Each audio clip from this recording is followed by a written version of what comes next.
ऐसा नहीं आई है? नो ओके नो, यहाँ पर क्या है आप देखिए, x1 y1 is equal to 1 divide by 30। Okay यानी मैंने क्या किया, जो ये x1 यानी वेट ऑफ जो शुगर है वो है 1 kg और उसकी कॉस्ट क्या है 30। और जो ही मैंने क्या किया, x1 ये मैं रखूंगी यहाँ पर k के बगैर, k के बराबर। k के बराबर क्यों? क्योंकि इसका जो रेशियो है वो कांस्टेंट होता है, वो k के बराबर आ जाएगा। क्यों आ जाएगा वो मैं बोलूंगी।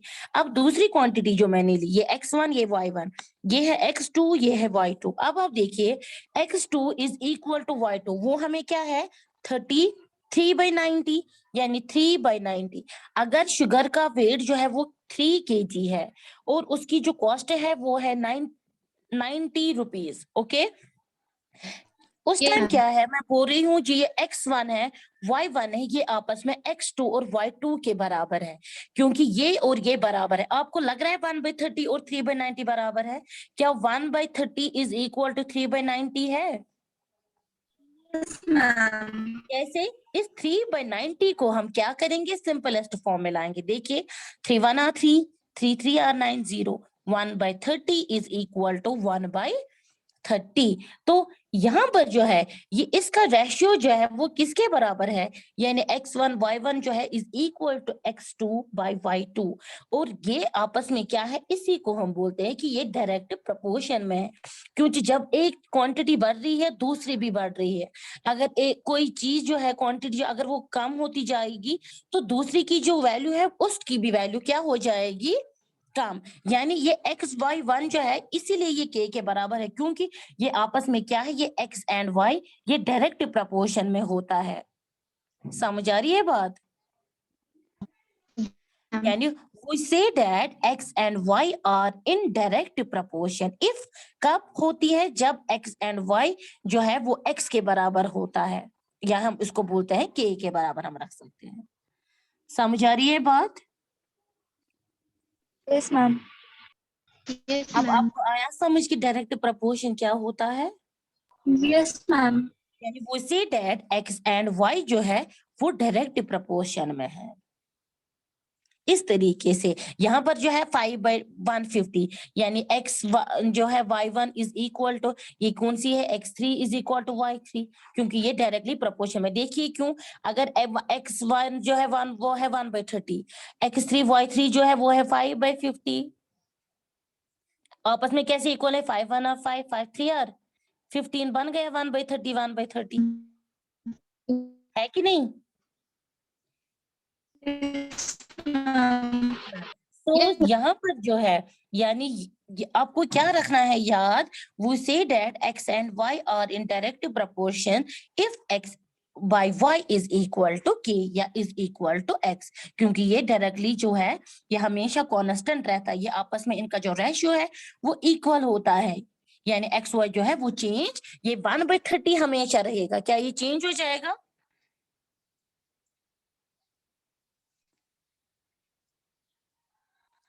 इसीलिए हम ये k के बराबर रख सकते, क्योंकि ये कांस्टेंट रहता है, इसका वैल्यू चेंज नहीं हो जाएगा। यानी ये 1/30 ही यहाँ पर हमें निकला। तो इसीलिए हम बोलते हैं कि ये आपस में क्या होते हैं, x एंड y, ये आपस में डायरेक्ट प्रपोर्शन में होते हैं। यानी अगर x इंक्रीज होगा y भी इंक्रीज होगा। समझ आ रही? जैसे कि यहाँ पर x2 x3 y3, अगर x3 चेंज हो जाएगा y3 भी चेंज हो जाएगा। अगर एक चीज इंक्रीज हो जाएगी दूसरी भी, अगर x डिक्रीज होगा y भी डिक्रीज होगा। क्लियर? तो इसी पे हमें कुछ एग्जाम्पल है यहाँ पर, जो ये हमें आज का टॉपिक था वो था डायरेक्ट प्रपोर्शन। तो मैंने आपको इस एग्जाम्पल के ही हेल्प से मैंने समझाया है। अब यहाँ पर एक एग्जाम्पल है जो कि बहुत ही इंपॉर्टेंट एग्जाम्पल है, आपकी बुक पे ही है। तो एग्जाम्पल क्या है वो हम देखते हैं। इस टॉपिक को हम एक एग्जाम्पल के हेल्प से समझेंगे आज। And the example is,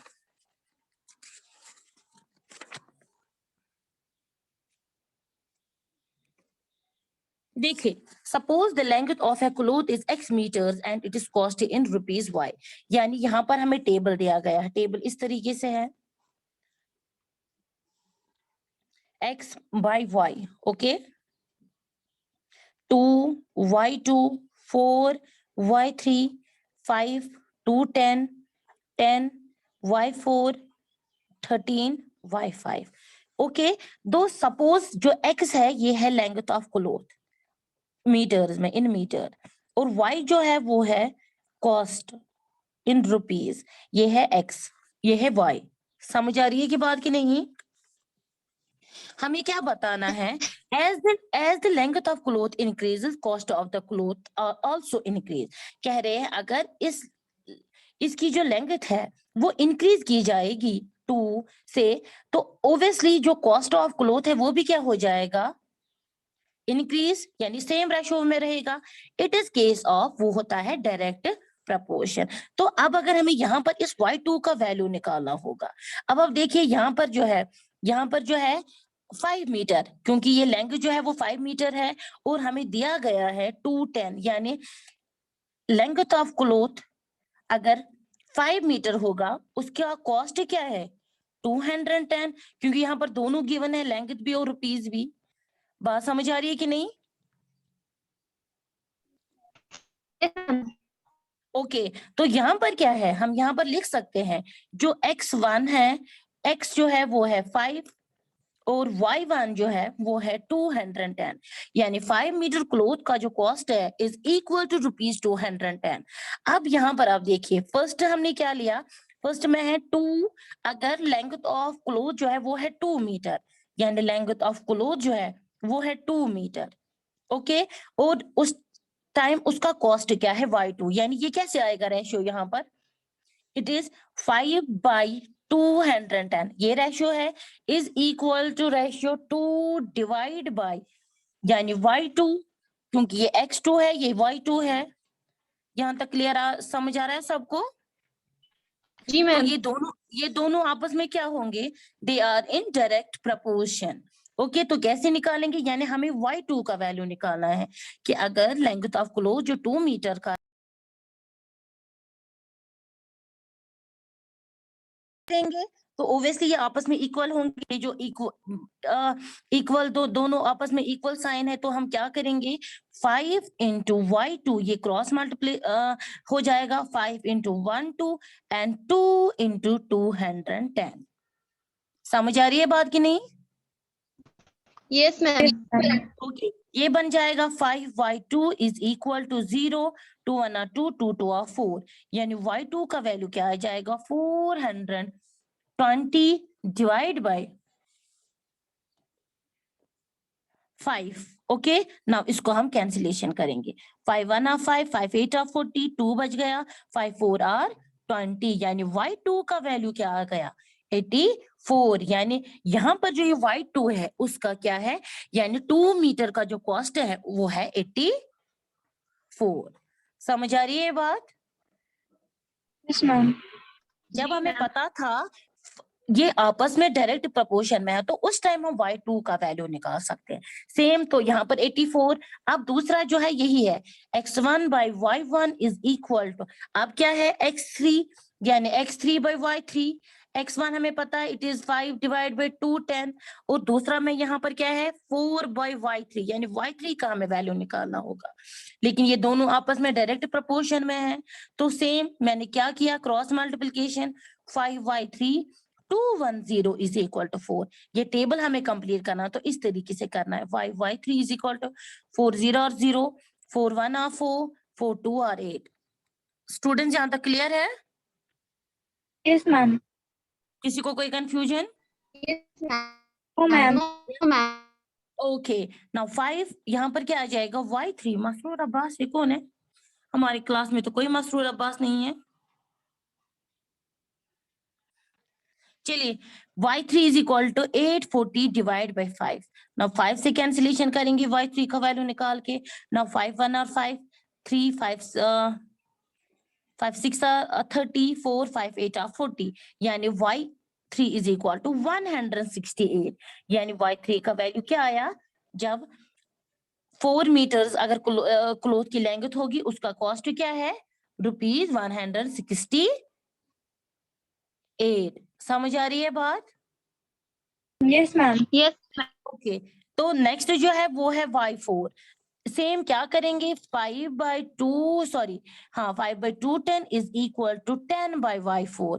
same cross multiplication 5y4 is equal to 210 into 10 5y4 is equal to 0 0 and 210 4y4 is equal to 2100 by 5 5 4 are 20 5 2 are 10 0 0 sorry एक 0 आ जाएगा 5 1 are 5 5 2 are 10 एक 0 यानी 420 यानी y4 जो है वो है 420 यानी अगर 10 मीटर का क्लोथ होगा उसकी लेंथ 10 मीटर है तो उस टाइम उसका कॉस्ट क्या है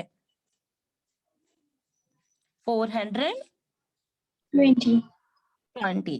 तो ये इस तरीके से आप देखिए अगर लेंथ जो है अगर एक क्वांटिटी की जो ये है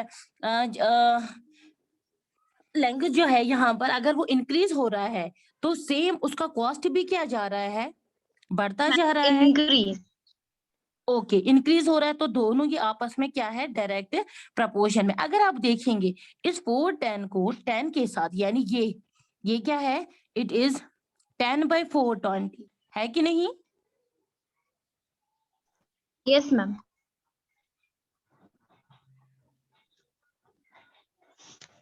अगर हम देखेंगे कि ये आपस में इक्वल है कि नहीं क्योंकि ये इक्वल जरूरी होना चाहिए तब ये होगा डायरेक्ट प्रोपोर्शन। देखिए 1 0 कैंसल इसको हम कैंसिलेशन करेंगे 5 1 और 5 5 4 और 20 5 2 और 10 क्या निकला 142 इज इक्वल टू 142 क्योंकि ये आपस में क्या है they are in direct proportion. समझ आ रही है बात। इस तरीके से जो ये क्वेश्चंस है हम ये कर सकते हैं और सबसे पहले आपको पता होना चाहिए कि क्या होता है direct proportion. Clear. Yes, ma'am. चलिए ना दूसरी एग्जांपल है जो कि बहुत ही इंपॉर्टेंट है यहाँ पर A train is moving at a uniform speed यानी जो ट्रेन है उसकी जो मूविंग स्पीड है वो है टेबल हम देखेंगे डिस्टेंस ट्रैवल्ड इन किलोमीटर यानी वो बताना है हमें क्या क्या दिया गया है how far will it travel in 20 minutes यानी वो 20 मिनट्स में कितना ट्रैवल कर सकती है। Find the time required to cover a distance और हमें बताना है कि 50 किलोमीटर वो कितनी टाइम है वो डिस्टेंस कवर कर सकती है और उस ट्रेन की जो यूनिफॉर्म स्पीड है वो यानी पर आवर वो कितना कवर करती है 75 किलोमीटर। देखिए अभी हमें यहाँ पर एक टेबल बनाना है। इस टेबल के हेल्प से हमें हमेशा याद रखना है सबसे पहले हमें टेबल बनाना होता है वहां देखने थे वो कौन कौन सी क्या क्या क्वांटिटी है वो हमें लिखनी होती है। Distance travelled in kilometre time taken एक तो डिस्टेंस है दूसरा है टाइम टेकन।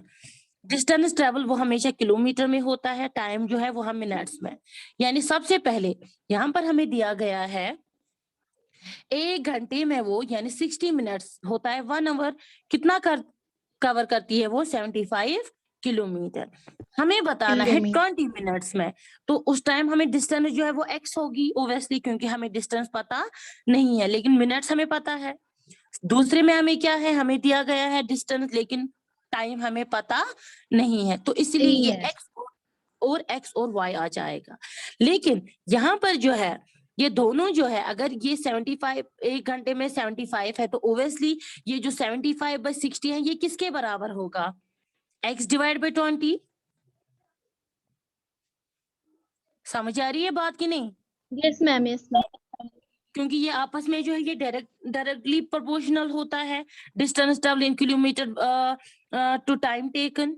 ओके यानी यहाँ पर क्या आ जाएगा इस तरीके से हम करेंगे ये 75/60 is equal to x/20 they are in direct proportion so that means यहाँ पर हम x का वैल्यू निकाल सकते हैं। कैसे करेंगे इन आपस में इनको क्रॉस मल्टीप्लिकेशन करेंगे 75 into 20 is equal to 60 into x।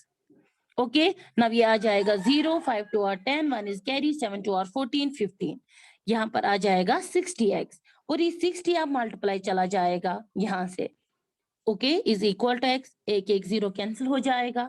Now इसको हम कैंसिलेशन करेंगे 2 3 are 6 2 7 are 14 2 5 are 10 3 1 are 3 3 2 are 6, 3 5 are 15, यानी x is equal to 25। यानी ये x क्या था हमारे पास, अगर 20 मिनट्स में हमें बताना था कि ये कितना डिस्टेंस जो है वो कवर करता है, तो कितना Cover कर- करता है 25 25 किलोमीटर। meter. सेम इसी तरीके से जो 25/y है, क्योंकि ये आपस में डायरेक्टली प्रोपोर्शन में है, तो 75/60, 25 डिवाइड बाई y। समझ आ रही है बात? जरा आप मुझे निकाल के दीजिए, अभी है 5 मिनट। यस स्टूडेंट्स, जी मैम। y का वैल्यू मुझे निकाल के दीजिए। Find the time required to cover a distance of 250 kilometre.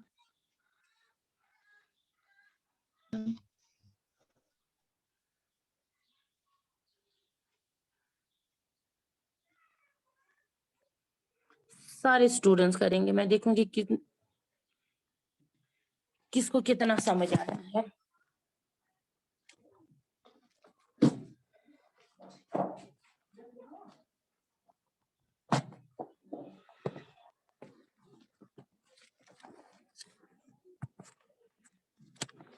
कीजिए और दिखाइए मुझे।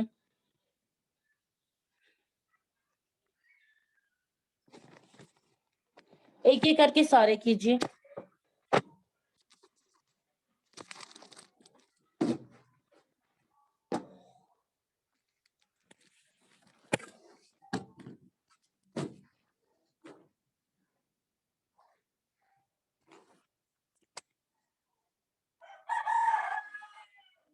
क्या किसी ने आया आपको ये?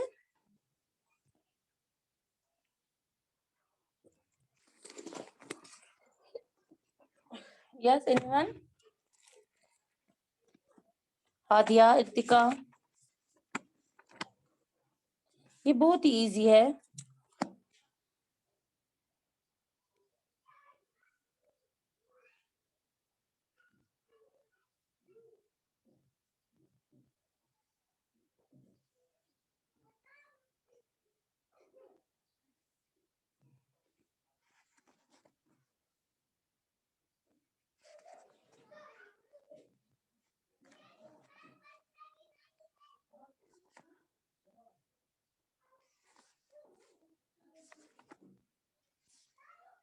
मैंने किया। दिखाइए।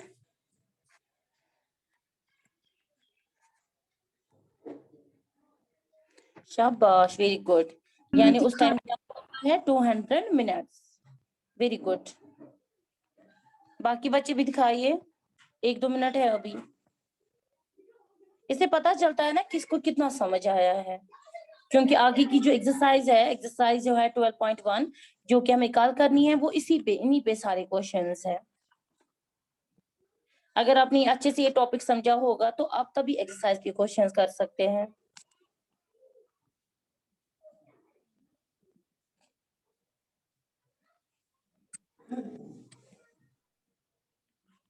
इल्तिका आप दिखाइए। सादिया मजीद, फरहाना, सीरत,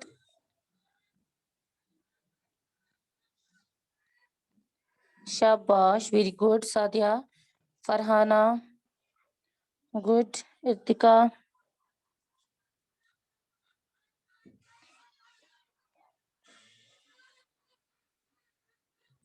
तो स्टूडेंट्स ये जो है आज का जो हमारा टॉपिक था डायरेक्ट प्रपोर्शन, आप इनको घर से अच्छे से इन पे जो आपकी बुक पे जो एग्जांपल्स है वो आप खुद कर सकते हैं, उनको अच्छे से घर में आप प्रैक्टिस कीजिएगा। इंशाल्लाह कल हम एक्सरसाइज जो है 12.1 उसके क्वेश्चंस करेंगे, ठीक है?